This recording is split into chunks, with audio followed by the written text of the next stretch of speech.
we're at the end of the 41st iDate conference, which took place in Beijing, China. I'm joined here with Jason Lee, Marc Brooks, and Tony Xiao of new dating startup, codenamed Serendipity.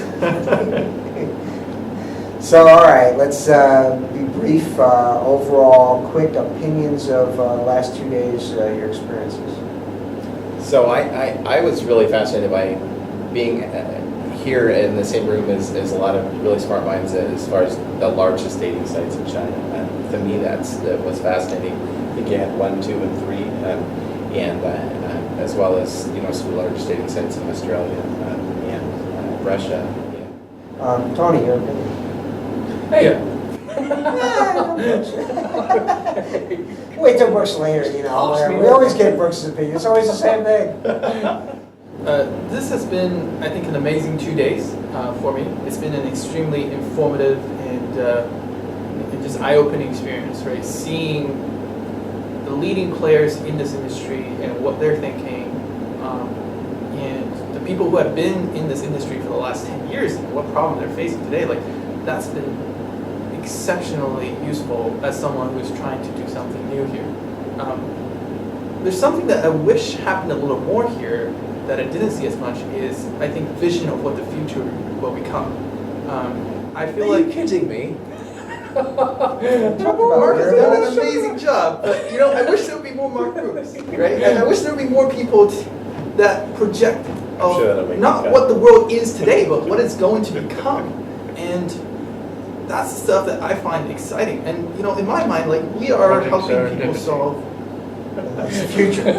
In my mind, like I think he's segueing to that's the future. Marc, your impressions of the last 2 days. Sorry, I'm just depressed again. Everything you said was discounted. This was quite revelational because we had the top 3 C-levels at the top 3 dating sites in China hashing out. They're having a hash. They were kind of. There was a dynamic between them, and we were learning from that dynamic. The key takeaways for me is Dr. Lee has moved from being a telephone-based matchmaking company into using internet dating and mobile dating. Now for the first time they've got internet dating, just last year. So that's quite revelational. Meanwhile, Zhao Yan, who was traditional in iDating, has moved wholesale into the matchmaking business using matchmaking partners, which is very dicey ground. So we got to learn how they actually execute on that and make it work. And there's some very key important pieces to that. This was all discussed. I mean, it was a very open conversation among competitors. I mean, there's so much to learn at this particular conference from different countries as well. We had Violet from Singapore and Jamie, and we had different niches represented. We had Oasis from Australia and South America. These smaller conferences tend to be quite vibrant because they're senior people and very on topic and very focused conversation. So, yeah, great. I mean, I got a few notes I'll write a post on OPW as well. 2 of the major things for me was, we've been hearing for years that China's obviously going to be, China's prominence as an economic superpower was inevitable. It's a matter of time. And one of the charts, again, it's depending on how you measure things, but one of the charts showed that this is the year, that 2015 is the year that they have overtaken the United States in terms of GDP. I think it was one of the measurements. And adjusted GDP. Adjusted GDP. Yeah. So, yeah. There are a few things. There are a lot of graphs obviously pointing to the two countries obviously coming very close, if not overlapping. But 3 to 5 years to overtake, was that it? Well, I mean, 2020, there's just no questions. It's pretty much hands down at that stage. But that was one. So one was an analysis that this was the year when that actually took place. So I was like, wow, it's now. The other is one of the executives who I sat with lunch told me that, and it was shocking to hear that they're from the West and they're looking at apps that are being made in China in terms of both UX, in terms of both features, and they're saying that the apps that are now being made in China, that they're seeing things that they can now, they can export, meaning they'll take those and they'll make similar types of apps in the United States, where it used to be, or in the West, where it used to be the other way around, where it's like, okay, what's being made in the US, what's being made in Europe, what's successful, let's take that same idea and apply it to China. Now it's the other way around, what's working in China that we can do in the West.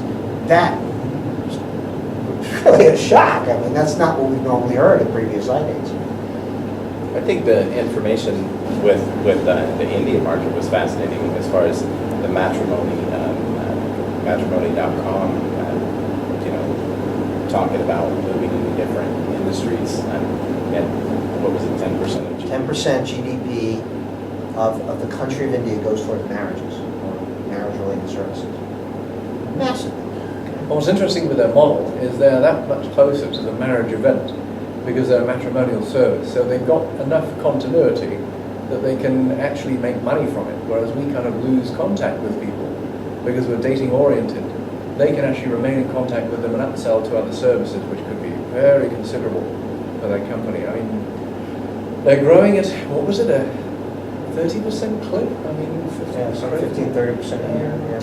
Doubling the size in 3 years. They're $300 million a year right now, and they expect to be $600 million a year market in India within 3 years. So very fast growth market. One other thing too, interesting what he said, was that these apps that are more social discovery oriented, that quote unquote want nothing to do with dating, right? That are really dating sites, that are more hookup sites and things like that. They don't really want to have anything to do with that. They said that the money is in more longer term relationships. And Julian sort of follows the same route, so does Yanai. And it's showing that the revenues for the dating industry are in that segment. And the segments that are quote unquote hot, you're seeing in the West because they're popular because of the press, the revenues are not as strong there. They're saying, hey, here it's already proven ground. Those revenues won't be as strong. Those revenues are going to be strong. And Match.com, in essence, and eHarmony, they're going to keep pedaling along. And these other websites, these other apps that you're seeing that are growing quickly because of press interest, well, all they are is some sort of social discovery app and not seeking long-term relationships. Their financials are not going to be as good.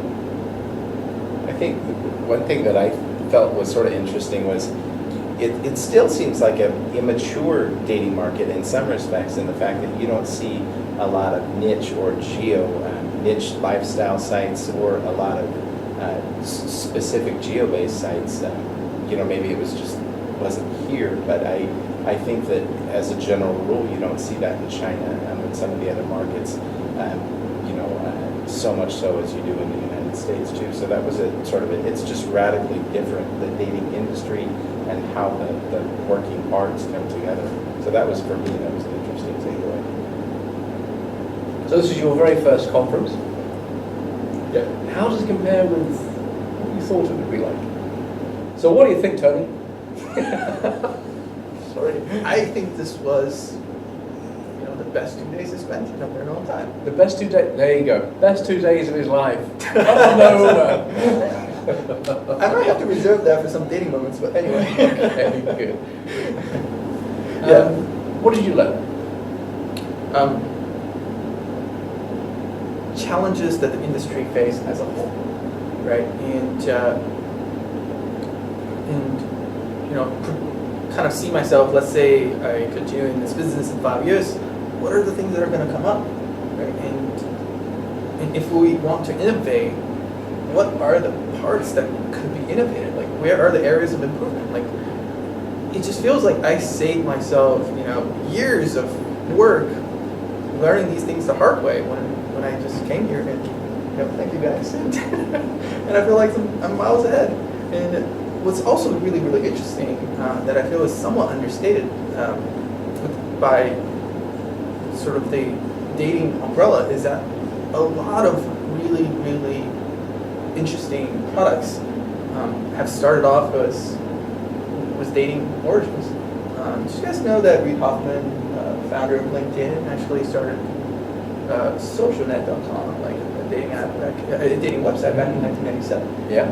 And the early kind of motivations behind Facebook users, like relationship, dating, catchment encounters, if you will.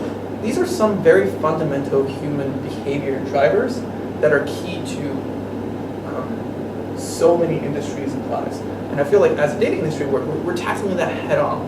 But I feel like so many people could benefit from what we are learning in this industry by applying what we learn to different products and to different markets. And because the underlying human emotions and drivers are the same. So I wish more people would come. I wish more people realized how much value there is here. There were a couple of ones that stood out in my mind. One was Violet Lim. Yeah. Violet Lim. I mean, I was under the impression that she had done only Singapore and Malaysia. Those were her two countries. That's where she began. I had no idea she had something like 6 or 7 brands. She's expanding wildly through the Southeast Asian region and intelligently. She's targeting markets. She's choosing exactly what she's doing. She has offices in those markets, and I don't think Match.com is fully aware of what she's up to. And yeah, exactly. But I have a feeling she's going to get tapped on the shoulder. It's not going to be very long. Well, she's going into, what was the first market? She was in Malaysia, Hong Kong, Singapore. Indonesia. So she's doing one in Malaysia and Hong Kong. Indonesia is fairly new, huge market, of course, very different. But there's Chinese populations, and it's what was inspiring to me was the way she stacked the products. She's got a very complementary set of products. So she's got iDating, she's got mobile dating, she's got the Academy. So she's got the platinum level service, but she's also got the Academy, which is a really key part, I think, in helping the people who might be more difficult to match, shall we say, but do need a little bit more of a helping hand. Just very well thought through, very well constructed. Everything pieces, a jigsaw puzzle, the way she's put these products together over the years. And you notice she's released them every couple of years. You know, she's been in the business quite a long while now. Every year and a half, 2 years, she's banging out a new product, something that fits beautifully. And I just think that, if she dials these products in, so the metrics look good, she's going to get some funding and really be able to blow this business up quite nicely. So, yeah, that was a point of inspiration seeing it. It's always great to see Violet and Jamie, and they're very promising. So, I thought that was the site and the brand that would actually work in the U.S. The branding was really spot on. It's just lunch. I don't know the hard numbers, but I'm sure you do.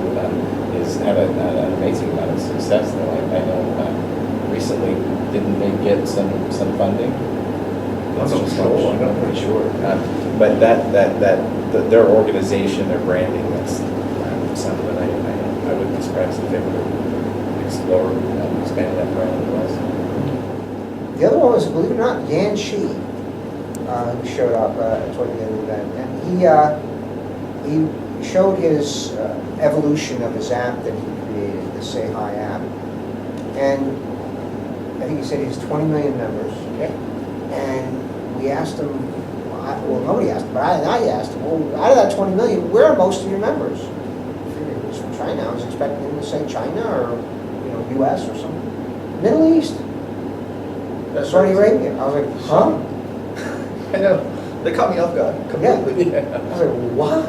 Saudi Arabia? I don't know anyone that's strong in that region. No. Well, there's the opportunity then. Saudi Arabia, UAE, and Oman, 70% of his traffic. Yeah. The rest is in Asia. And he's planning to release an AR product, augmented reality. So he's really thinking far forward. I mean, been in the business for years. Someone's off the radar, but people are not aware of Say Hi as a dating product. But he monetizes heavily the vast minority, so it's actually quite an expensive product. But quite a different model, really. He's introducing games, a wearable app, and really thinking quite a ways forward in 2016. I really loved what you talked about, especially in terms of crazy ideas. Right. Speak up. We don't make sure this makes it. So memory cards fall. Go for another one. Doesn't matter. Marc has been in the industry for a very long time, and I think. See, you call me an old bugger again. Sorry, go on. I feel like he has the mind of a fresher in college. he's seen it all, but he's still learning new things all the time. Like, look, he's taking 5 times more notes than I am. Oh, really? And That's his job. he's really giving us ideas about how we can move forward as an industry. Like, and just everything I learned from him I feel positive. I feel like there's from some of the more established players, I feel there's a sense of pessimism, but I hear optimism from Marc. But that's optimism based on years of experience and years of seeing it play out in the industries. So it's really, I call that informed optimism, not just blind optimism. So I really enjoyed Marc's session. I'd love to have you back at iDate. I'll be here. Thank Be you. there everyone. I'll be here, they can't get rid of me. Stable. Alvin, how about Alvin Wang? He put Alvin on, was the guy who, he talked about like what it takes to like really do business in China. he's an excellent speaker, a very intelligent guy, and that was insightful for somebody that would want to start a business in China. Yeah, he laid on the line. He said, if you don't have someone local here, you can't just show up and start shop. You can, but you'll die. Yeah, his session was it really gelled with me. I mean, it's not really specific to dating as much as it's specific to all the Western companies that try to enter the Chinese market. I mean, Yeah, he made a point, for example, he said like how the Chinese government, if you will, works, or the infrastructure, including the government. And he says the government makes it really clear, you're to do this or else. And he said, well, Google, Twitter, and they decided not to listen, and look where they are now. And now he says, takes example, he says Uber, that the government has said, hey, for taxis, these are the rules. 8 companies agreed to comply. Uber was the 9th. Uber refused, and he says you can only guess what's going to happen at Uber. And that was interesting as well. It was also interesting as far as he laid it on the line as far as drinking and the importance of culturally and the toast, which was sort of interesting. Yeah, the cultural aspect of having to how to actually interact with people here. That I was unaware of. I thought it was kind of more casual. Yeah, it was a good conference. Small, but we had the leaders of pretty much every major dating site in the region. China, of course, India, Japan, Australia, top dating sites in Russia as well. Bravo, well done. Thank Let's you. do it again. When are we doing it again? October. It's over in London. All right. Great. Okay, thanks.